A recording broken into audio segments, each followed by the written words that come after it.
pagi semua, ku nantikan dirimu di depan kelasmu, menantikan kami.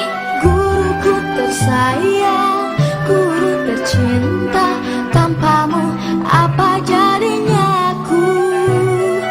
Tak bisa baca tulis, mengerti banyak hal. Guruku, terima kasihku. Nyatanya diriku kadang buatmu marah, namun segala maaf kau berikan.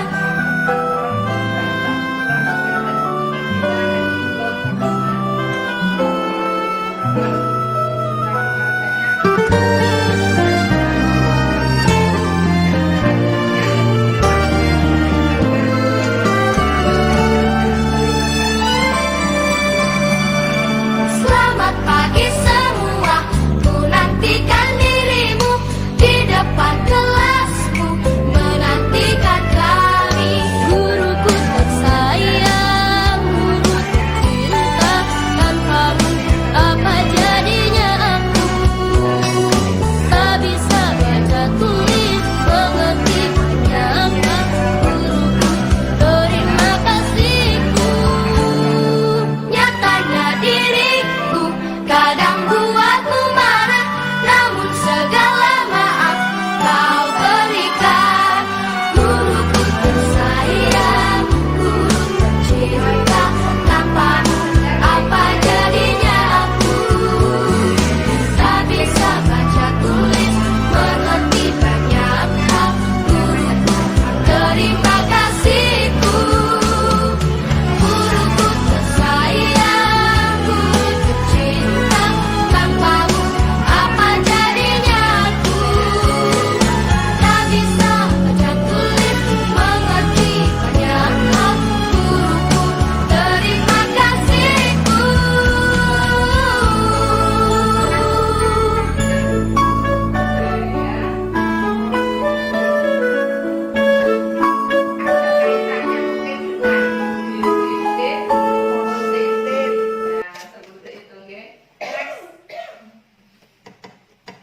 Nih ya, konsep inti dari budaya positif dari modul 1.4 itu yang dipelajari itu ini, yaitu ada perubahan paradigma belajar. Paradigma itu pandangan. Jadi perubahan paradigma belajar. Ada disiplin positif, nilai-nilai kebajikan, kebutuhan dasar manusia, motivasi perilaku manusia, posisi kontrol guru, keyakinan kelas, segitiga restitusi. Ini yang akan kita bahas hari ini, yaitu tentang ini. Jadi konsep budaya positif itu ada ini, banyak sekali ya. Coba next. Nah ini pembelajaran dengan paradigma baru. Kita sering melihat ini ya tentu. Apa itu Bu? Iya, sering muncul ya di buku-buku kita itu sering muncul seperti itu. Pembelajaran dengan paradigma baru merupakan pembelajaran yang dirancang berdasarkan prinsip pembelajaran berdiferensiasi. Nanti di PMM ada berdiferensiasi, sehingga para peserta didik belajar sesuai kebutuhannya berdasarkan tahap perkembangan sesuai teori psikologi modern untuk mewujudkan profil pelajar Pancasila. Sekarang ini ya tujuan pelajar Pancasila ini di kurikulum Merdeka ini kan dikerucutkan. Itu menjadi itu profil pelajar Pancasila yang sudah kita hafal ya. Ada Pak, beriman dan bertakwa kepada Tuhan yang Maha Esa dan berakhlak mulia, berkebinekaan global, bergotong royong, kreatif, benaran kritis, mandiri. Ini semua ini yang akan kita ajarkan kepada anak-anak kita itu nanti itu. Lanjut. Nih, miskonsepsi tentang teori kontrol. Miskonsepsi itu apa Bu? Ya, miskonsepsi. Mis itu tidak sesuai. Nah, ya, tidak sesuai. Ilusi. Tidak ilusi.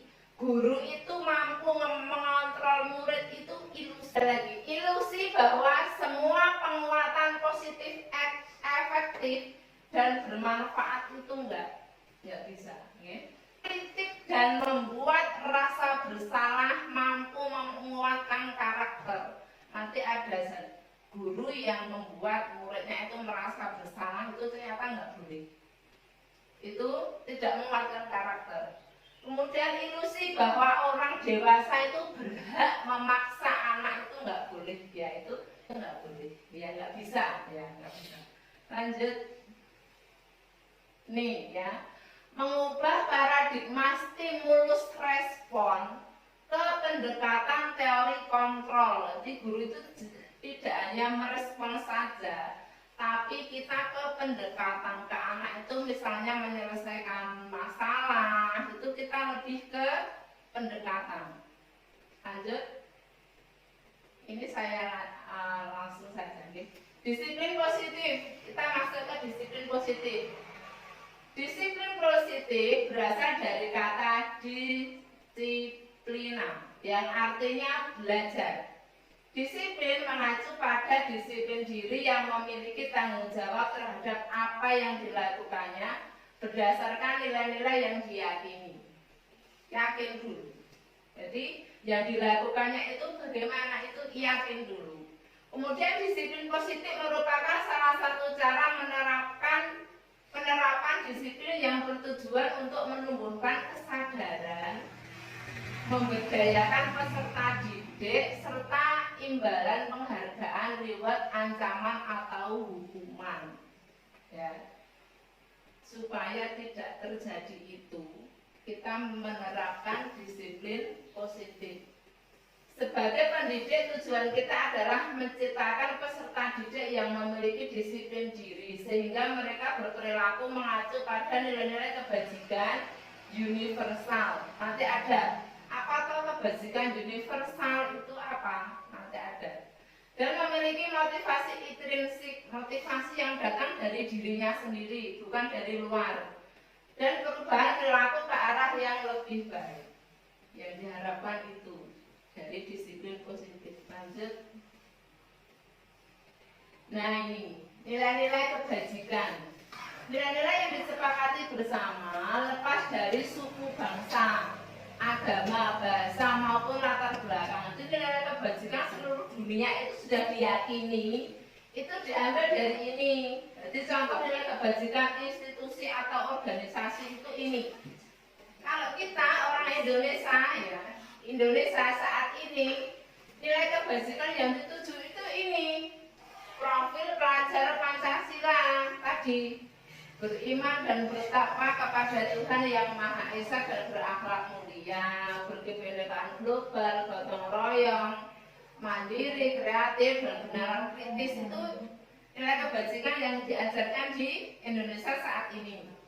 Kalau ini menurut Ibu Primary Years Program PYP ini luar negeri, itu ada toleransi, rasa hormat, integritas, mandiri, menghargai, antusias, empati, keingintahuan, kreativitas, kerjasama, percaya diri, dan komitmen. Itu yang diakui oleh PYP. Ada lagi keterampilan hidup atau life skill. Dapat dipercaya itu seperti itu nggih. Pendengar yang aktif, tidak merendahkan. Nah, kira-kira bahasanya itu kita lebih enak yang itu apa yang ini, Bu? Kita memahaminya. Kalau di Indonesia itu di bahasa itu lebih diringkas tapi memiliki banyak makna gitu deh. Jadi misalnya ini kan di sini toleransi ya. Kalau kita mungkin toleransi sudah masuk ke beriman dan bertakwa kepada Tuhan yang Maha Esa. Itu ada mandiri, di sini sudah ada, ini sudah ada mandiri.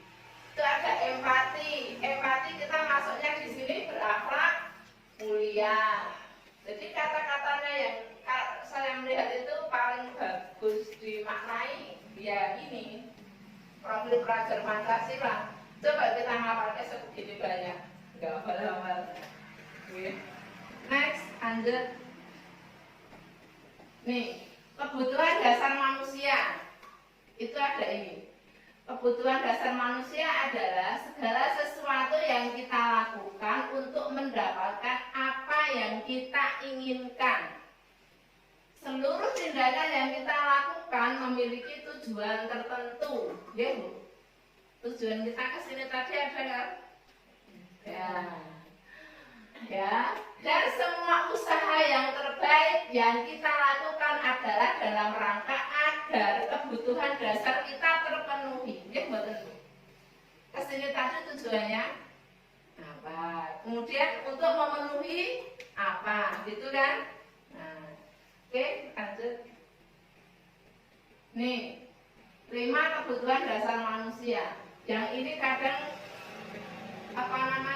orang memenuhinya itu kadang sampai salah jalur. Itu seperti ini. Ada 5 kebutuhan dasar manusia. Semua manusia itu punya 5 ini. Nah, ini yang pertama bertahan hidup. Bertahan hidup itu ada makanan, pakaian, tempat tinggal, keamanan, kesehatan. Itu kebutuhan hidup pokok ya. Yang bertahan hidup itu ini. Kemudian kebutuhan kasih sayang dan rasa diterima, yaitu kasih sayang, love, ya, rasa diterima, dipedulikan, berbagi, kerjasama, menjadi bagian dalam kelompok. Jadi kita dalam kelompok ini, ya, gugus anggrek ini, kita saling bertemu dengan teman, saling diterima ini. Kebutuhan kasih sayang dan rasa diterima. Saya diterima tidak di dalam kelompok ini, itu termasuk kebutuhan. Ya, terus penguasaan, itu ada harga diri, keinginan untuk dianggap memimpin, lebih ke kepemimpinan yang berprestasi, diakui, didengar, itu ke penguasaan. Ada soal-soal yang itu nanti pertanyaannya begini. Ini termasuk kebutuhan dasar apa? Ternyata anak yang mengendalikan gurunya, ya, di kelas gurunya sampai kalah, ya, itu lebih dia ke kebutuhan penguasaan. Dia kebutuhan penguasaannya kurang, makanya dia mencarinya di situ. Nanti ada, ya, kebebasan sekarang. Ada mandiri, memiliki pilihan, mencoba hal baru, mampu mengendalikan arah dirinya, kebebasan di sekolahan, kasusnya itu banyak sekali. Ternyata anak-anak itu karena pengen kebebasan di kelas gitu ya, nggak mau konsentrasi, pengennya main di luar, dia akhirnya dia di kelas membuat ulah dengan teman-temannya. Ternyata kebutuhan kebebasannya kurang, nanti dia main ulah, ngadai koncone, itu karena kebutuhan kebebasannya kurang, makanya dia mencarinya, melampiaskannya seperti itu. Kemudian ada kebutuhan kesenangan, yaitu ada bermain, humor, antusias, gitu. Apa itu? Tertawa, itu kebutuhan kesenangan. Gitu. Lanjut, next. Nih, motivasi perilaku manusia. Motivasi kita berperilaku seperti ini, itu dasarnya motivasinya apa? Tahu ini? Ada motivasi ekstrinsik dulu. Ini dari luar, untuk menghindari ketidaknyamanan atau hukuman. Anak berangkat sekolah, kemudian dia melanggar peraturan, misalnya bajunya seharusnya seragam, dia nggak seragam, ya, misalnya seperti itu. Itu terus dia itu bukan seperti itu, kasusnya seperti ini. Misalnya ada guru IPA. Guru IPA ini loh galak, dia itu seneng menghukum muridnya. Jadi anak-anak itu masuk kelas anteng itu karena apa? Takut dihukum sama gurunya. Nah itu. Jadi taat kepada gurunya karena takut dihukum. Kemudian untuk mendapatkan imbalan atau penghargaan dari orang lain. Wah, aku tak sekolah ya serius, aku tak mau diulang guru kayak aku bentuk hadiah. Itu motivasi ekstrinsik, ada dua. Jadi itu menghindari hukuman dan mendapatkan penghargaan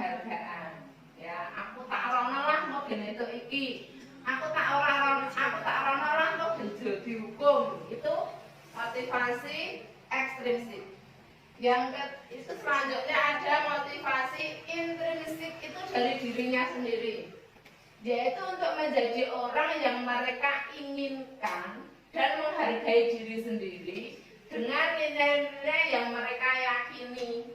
Oh, aku sekolah lah ingin pinter tenang, itu apa namanya, motivasi dari dirinya sendiri, bukan dari luar ya ini. Nah, kira-kira kita menjadi guru ini motivasinya apa, Bu? Motivasi intrinsik apa ekstrinsik? Itu kita yang menentukan sendiri, deh. Kita yang tahu, deh. Kita yang tahu, bukan orang lain. Ya, dua-duanya. Oke, lanjut. Nih, ada hukuman, ada konsekuensi, ada restitusi. Mana yang nanti kita mau pakai? Coba kita lihat apa kelebihan dan kekurangannya. Hukuman, hukuman. Tidak terencana atau tiba-tiba, murid tidak tahu apa yang akan terjadi atau tidak dilibatkan, bersifat satu arah, berupa hukuman fisik. Misalnya ini contohnya bukan di tingkat kita nggak mungkin dia menghukum anak. Misalnya di SMP, anak ini terlambat, ya terlambat 5 menit gitu. Terus pas masuk gerbang gitu, terus langsung kamu terlambat, sekarang kamu push up 10 kali. Itu hukuman fisik, namanya hukuman. Anak itu nggak tahu, itu sebelumnya nggak ada peraturan, nggak tahu, ya. Itu namanya hukuman. Atau kita mungkin maaf, ya, ketika anak nakal langsung jewer fisik, ya, itu hukuman. Anak-anak itu belum ada neng kelas itu, oh anak bocah dijewer telinganya. Itu di sini tuh belum ada peraturan. Tapi guru langsung jewer, itu namanya hukuman.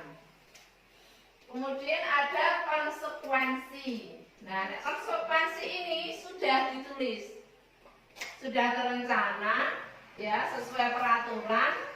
Murid tetap dibuat tidak nyaman. Sikap guru selalu memonitor murid, jadi ngatur muridnya, diatur terus gitu loh.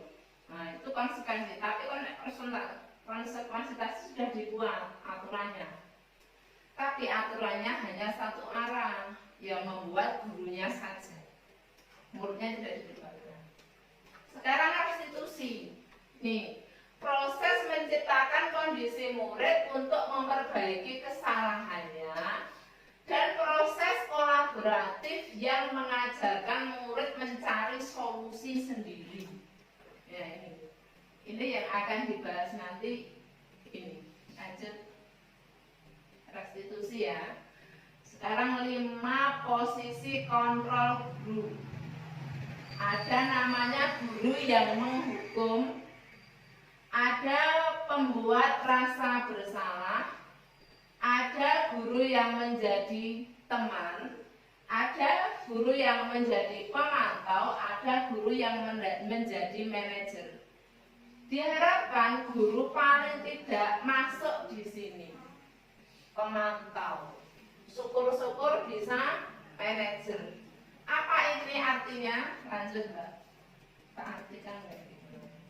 Oh, saya ulang lagi, Neno. Ini ya. Oh iya, lanjut. Nah, ini contohnya, ya. Langsung ke contoh saja, saya artikan. Ini penghukum. Ini guru yang penghukum itu ini. Contohnya ini. Contoh guru yang menghukum itu ini. Murid berdiri di depan kelas selama 1 jam karena terlambat. Ini guru yang menghukum itu seperti ini. Jadi penghukum itu tadi, murid datang atau terlambat atau membuat kesalahan dan langsung dihukum saat itu juga, dan yang dihukum itu adalah fisiknya. Kemudian membuat rasa bersalah tadi, yaitu kata-katanya bu guru begini. Sebenarnya nggak keras, tapi begitu mendalam di hati itu begini. berapa kali ibu bapak harus memberitahu kamu? Kamu selalu saja mengecewakan ibu. Itu sebenarnya nggak gerak-gerak, nggak bengok-bengok, tapi ya itu tadi. Mengenyah di sini. Kamu kok kayak gitu toh? Sudah berapa kali saya katakan kamu itu jangan terlambat, atau kamu itu jangan ngadai kenconi atau apa itu. Tapi itu seperti itu, tapi mendalam. Ternyata di sini ya bisa ke hatinya, nanti efeknya. Aku coba efeknya nanti ada sini. Nih, nek teman, nah ini loh teman. Posisi teman ini disukai oleh murid-murid. Biasanya waktu itu terus gini, aku senang sama guru kayak, aku nggak mau guru yang lain gitu. Karena posisinya guru itu sebagai teman. Apa contohnya ini? Gurunya kalau di kelas itu bilangnya begini, ayo dong ikuti aturan sekolah, tolong bantu bapak ibu ya. Sekali lagi, ya sudah tidak apa-apa, nanti lain kali kamu jangan berbuat seperti ini ya. Itu teman. Jadi guru itu sebenarnya mendekat ke anak, tapi bahasanya ke anak. Efeknya ke anak itu, guru kan santai bakal lakui santai. Misalnya seperti itu, guru kan. Terus itu akhirnya apa? Menimbulkan efek di hatinya itu, dia itu nggak mau sama guru yang lain, pengennya guru yang itu terus. Itu ya. Terus ini sekarang di kontrol pemantau. Ini minimal guru di sini. Pak guru itu kalau muridnya melanggar peraturan itu seperti ini. Kamu sudah melanggar peraturan sekolah. Kamu tahu kan konsekuensinya? Nah itu loh. Jadi dia lebih menanyakan yang sudah peraturan sudah ada. Setelah ini kamu ambil sampahnya tadi dan buanglah ke tempatnya dan jangan diulang lagi. Bila anak ini kasusnya membuang sampah sembarangan, itu kasusnya seperti itu. Nanti kalau meladai temannya, bahasanya yang mirip-mirip. Kamu tahu kan konsekuensinya? Kamu tahu kan peraturannya? Kan biasanya di awal tahun kita membuat peraturan sekolah ya. Tuh, lanjut. Nih, ini ada kasus siswa membuang sampah yang masih sama. Nah itu kalau dia sebagai manajer, kasusnya dengan itu begini. Apakah kamu tahu kesalahanmu? Nah, ini menanya validasi tindakan yang salah. Kemudian kira-kira bagaimana kamu memperbaiki kesalahanmu seperti ini? Kalau manajer seperti ini. Nanti kan anak dia berpikir sendiri, oh aku tadi salah, berarti aku harus begini. Kan dia menyelesaikan masalahnya sendiri. Jadi guru itu hanya sebagai manajer, saja, ya. Cuma seperti itu. Jadi yang menyelesaikan nanti anak sendiri. Jadi guru itu nggak usah repot-repot menghukum, tapi anak sudah tahu kesalahannya. Oke, lanjut. Nih, posisi kontrol. Apakah aku? Seperti apa kita? Apakah sebagai teman, atau penghukum, atau merasa bersalah, atau pemantau, atau manajer? Kita bisa bertanya sendiri kepada kita. Nek guru TK itu sebenarnya, nek kita lihat jarang dia kita menghukum. Nek TK itu jarang ya menghukum, tapi mungkin membuat merasa bersalah pernah. Koncolah dari koncomu itu merasa bersalah. Jadi ya membuat rasa bersalah. Ya, saya kecewa sekali dengan kamu. Kira-kira ini apa, Bu? Posisi kontrol apa? Nek kata-katanya Bu Guru gini. Saya kecewa sekali dengan kamu. Enggak, posisi kontrolnya kan ada 5. Merasa bersalah. Iya, ya. Ya, posisi yang mengambil merasa bersalah itu tadi. Lanjut. Sekarang kalau ini, kamu tidak pernah benar melakukannya. Guru yang apa? Kamu tidak pernah benar melakukannya. Berarti apa? Kamu apa? Tidak pernah benar. Berarti apa? Yang mana tadi? Kan tadi ada 5 ya. Sebentar. Tadi ada 5. Ini loh posisi kontrol guru kan ada 5. Ada penghukum, pembuat merasa bersalah, teman, pemantau, manajer. Nah, pertanyaannya kamu kok tidak pernah benar? Berarti yang mana? Pembuat merasa bersalah. Oke, masih itu. Masih itu. Sekarang kali ini, apa rencanamu untuk menyelesaikan masalah ini?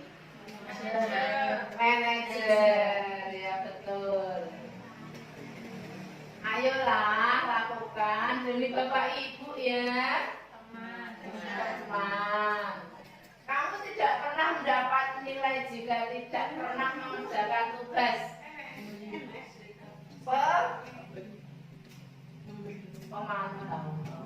Pemantau ya kan?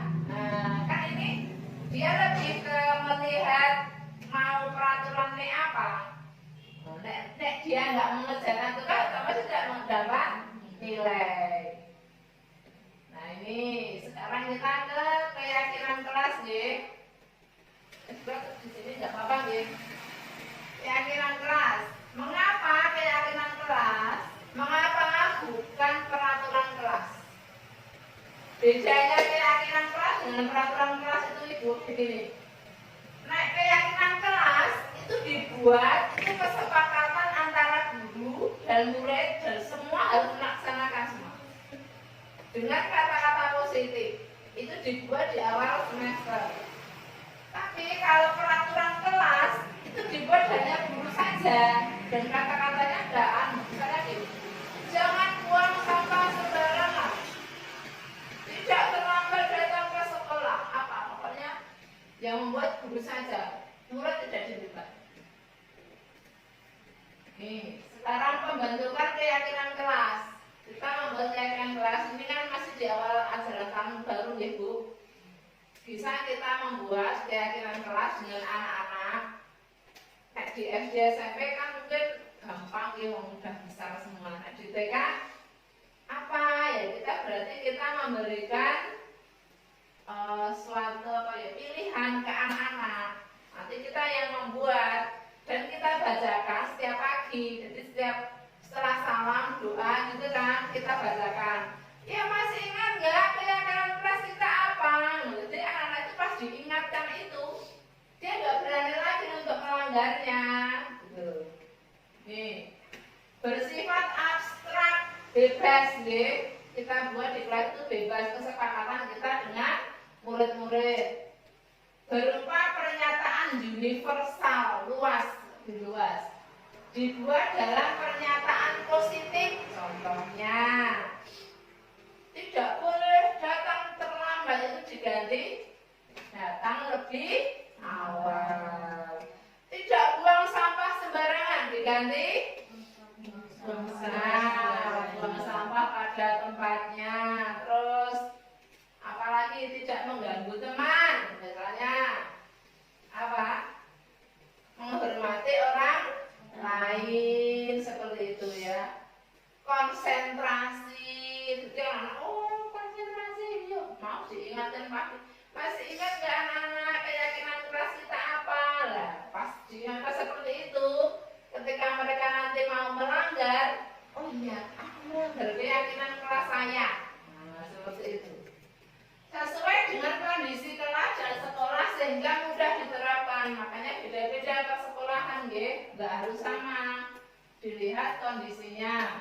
Terus semua warga sekolah, warga kelas dilibatkan saat membuat keyakinan kelas. Semuanya dilibatkan. Sekarang kita ke segitiga restitusi. Ini kemarin yang saya praktekkan. Ini suatu proses dialog yang dijalankan oleh guru agar dapat menghasilkan murid yang mandiri dan bertanggung jawab. menstabilkan identitas. Menstabilkan identitas ini Bu, dari awalnya dulu. Ini enggak, kemarin enggak saya buat. Oh ini sudah ya, sebentar. Yang pertama menstabilkan identitas, terus validasi tindakan yang salah, terus menanyakan keyakinan lah. Makanya kita harus membuat keyakinan kelas itu tadi, biar nanti ketika kita menyelesaikan masalah itu, oh ini loh, sudah ada gitu. Jadi kita nggak bisa menjalankan segitiga restitusi kalau kita belum bisa membuat keyakinan kelas. Nanti contoh keyakinan kelas nanti saya tapi saya ini di sini tadi saya nggak buat. Tapi contohnya seperti itu tadi, kalimatnya positif nih. Berdasarkan prinsip membuat kesalahan adalah bagian dari proses pembelajaran. Menstabilkan identitas. Semua anak itu pasti pernah salah. Setiap orang pasti pernah berbuat salah, ya. Tidak ada manusia yang sempurna. Jadi ketika kita menyelesaikan masalah itu kepada anak kita ketika anak itu rada iklan cone gitu ya, kan salah. Ketika kita panggil, ini loh, manusia itu semuanya pernah punya salah. Jadi kita pas dia itu salah, dia nggak langsung merasa pribadi yang gagal. Oh iya betul kan gitu ya. Terus itu ibu bapak tidak mau mencari siapa yang salah, tetapi ibu bapak ingin mencari solusi. Intinya solusi ya. Dari permasalahan ini kamu berhak merasa begitu. Ini dari menstabilkan identitas. Nah ini sekarang validasi tindakan yang salah. Berdasarkan prinsip setiap perilaku berupaya memenuhi suatu kebutuhan. Nah itu tadi. Jadi setiap perilaku manusia itu dia berupaya untuk memenuhi kebutuhan. Berdasarkan 5 kebutuhan dasar manusia tadi, ada kebutuhan bertahan hidup, kebebasan, penguasaan, rasa diterima tadi. Itu siapa tadi yang terakhir tadi?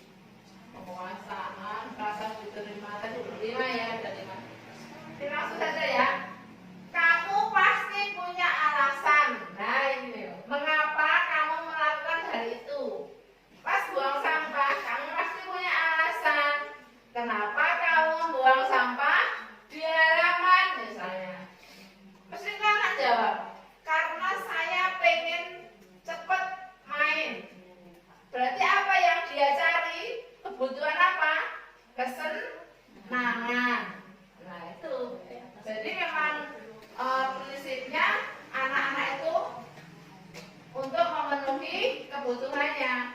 Kamu patut bangga karena telah melindungi sesuatu yang penting buatmu, melindungi privasinya. Kamu melakukannya karena mempertahankan sesuatu yang penting bagimu.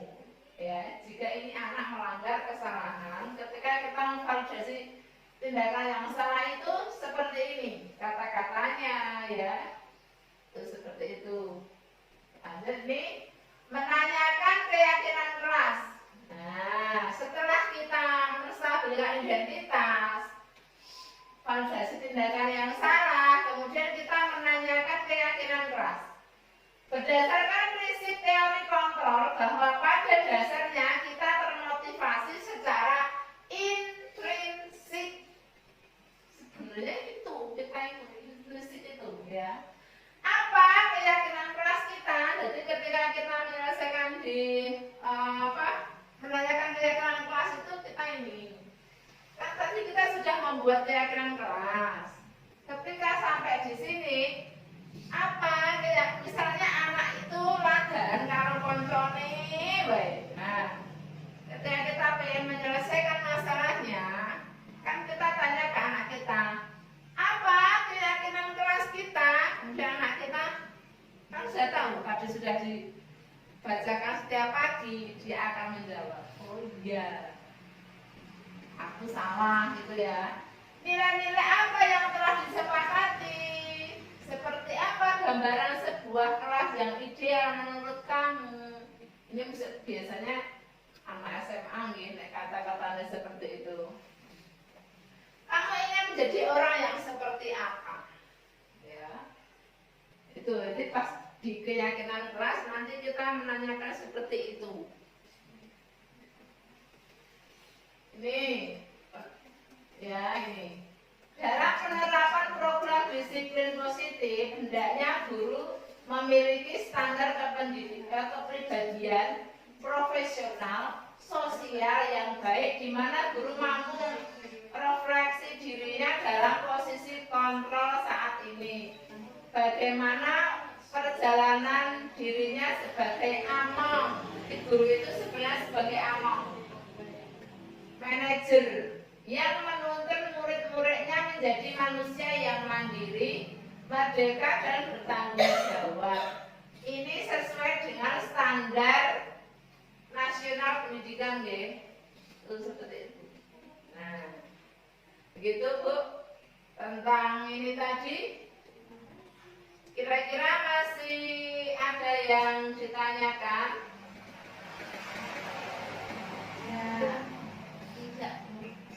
Ya. Belum ada. Masih ingat ya posisi kontrol ini ya? Nah, silahkan mengambil posisi, memilih posisi Bapak Ibu di sekolah nanti seperti apa.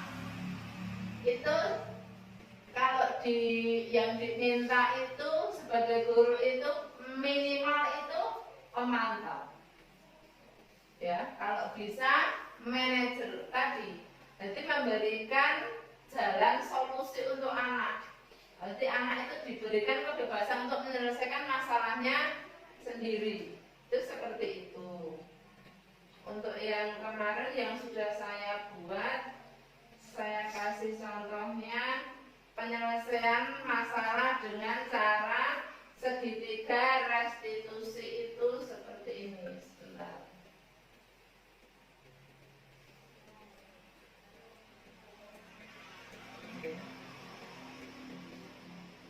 Ini contohnya anak yang membuang sampah di halaman. Kemudian karena apa? Dia ingin memenuhi kebutuhannya, cepat-cepat main. Demonstrasi konten.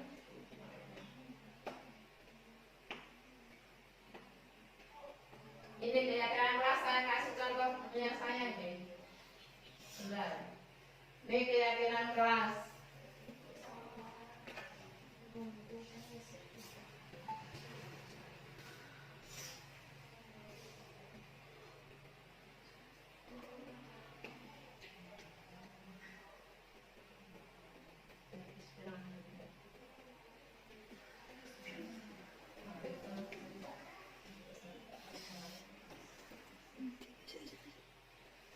Ini keyakinan keras. Sebentar.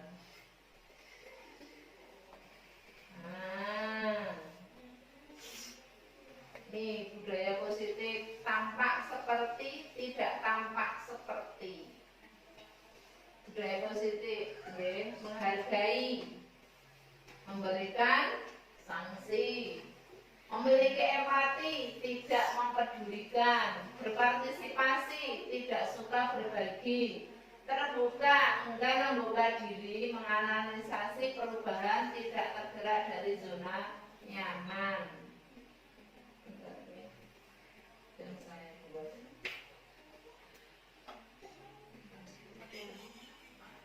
Kalau yang ini sebentar. Keyakinan kelas nanti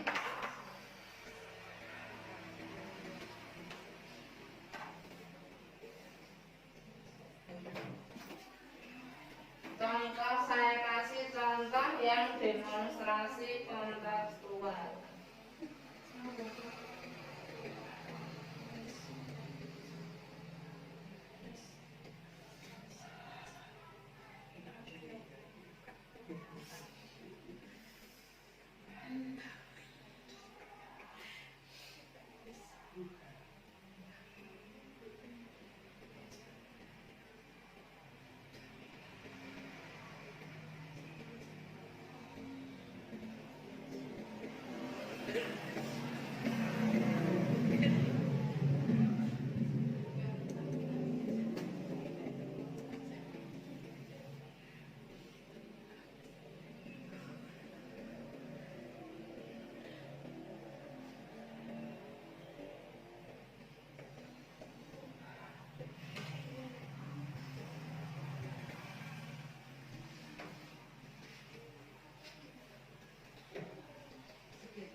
gede banget ya.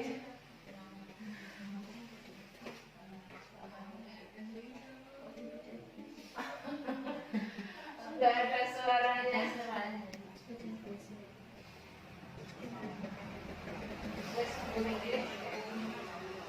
Jadi ini cara menyelesaikan masalah yang anaknya sendiri yang menyelesaikan, gurunya cuma sebagai manajer, cuma tanya kenapa kamu apakah buang sampah itu suatu kesalahan, kemudian kenapa kamu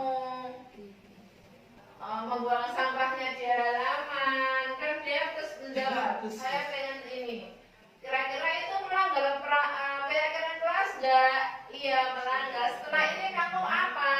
Saya tidak akan melakukannya lagi. Berarti kan gurunya cuma ngasih apa? Iya, pancingan untuk anak menyelesaikan masalahnya, biar besok dia tidak mengulanginya lagi dan dia tidak merasa bersalah gitu. Nek dia merasa bersalah terus gowo, terus dia merasa menjadi pribadi yang gagal seperti itu. Terima kasih guys teman-teman.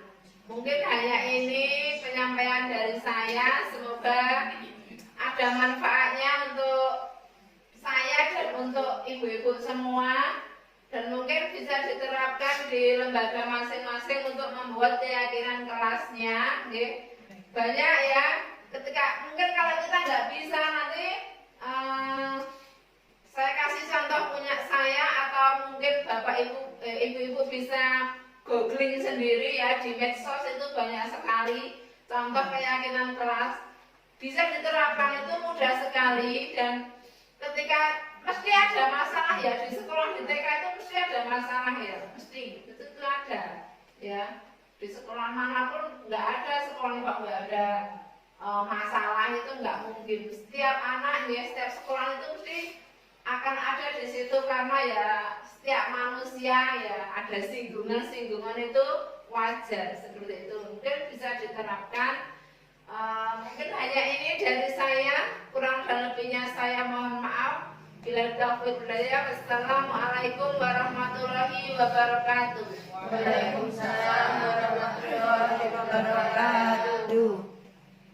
Guru mau mengajak anak-anak membuat keyakinan kelas.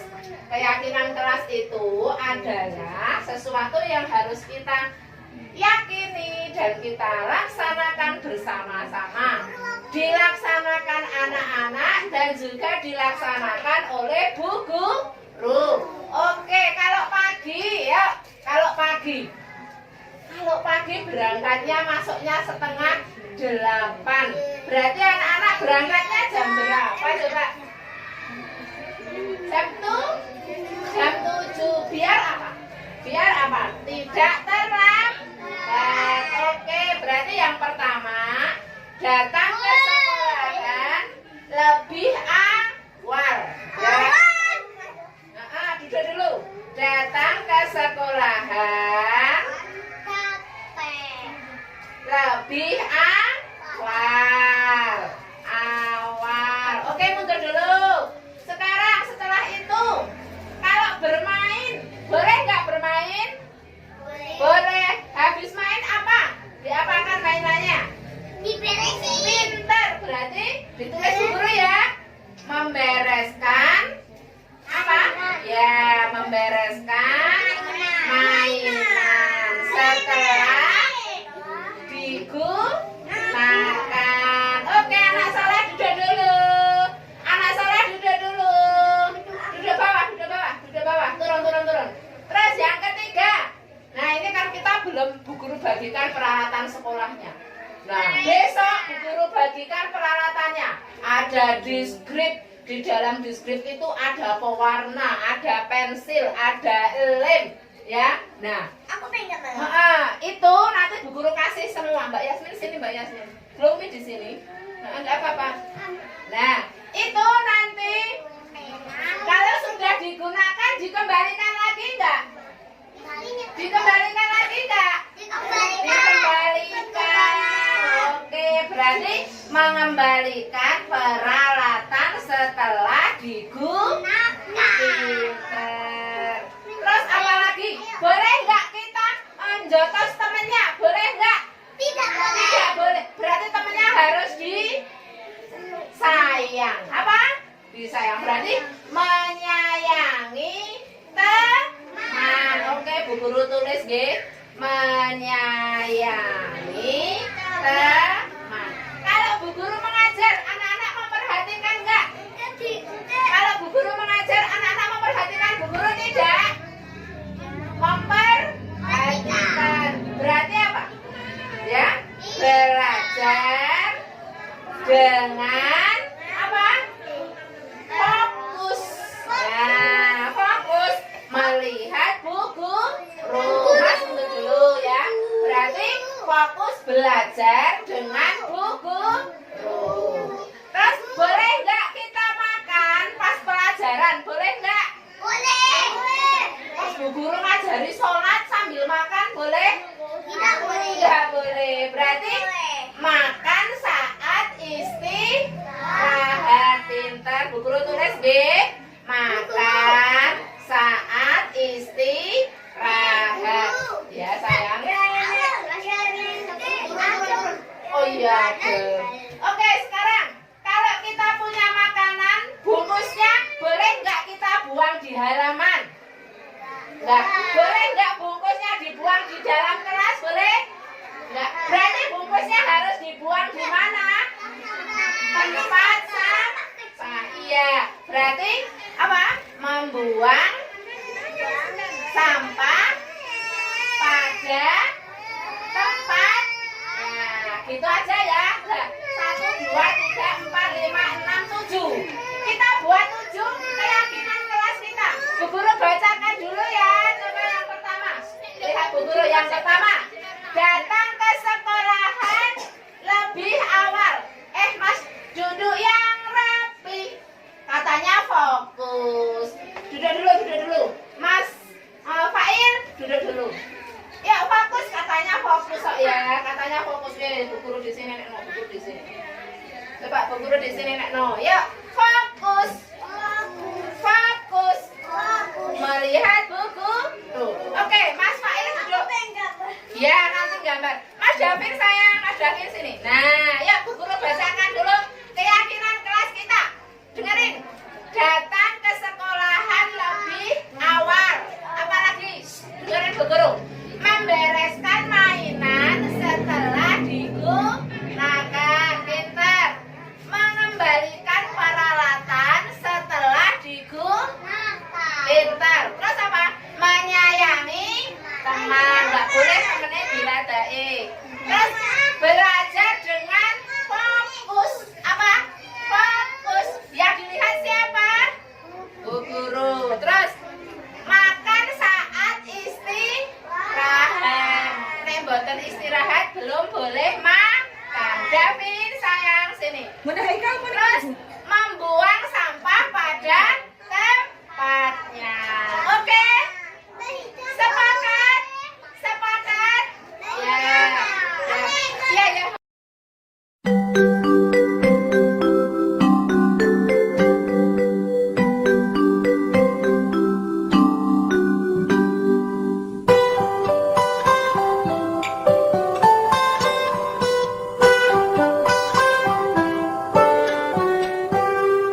Pagiku cerahku, matahari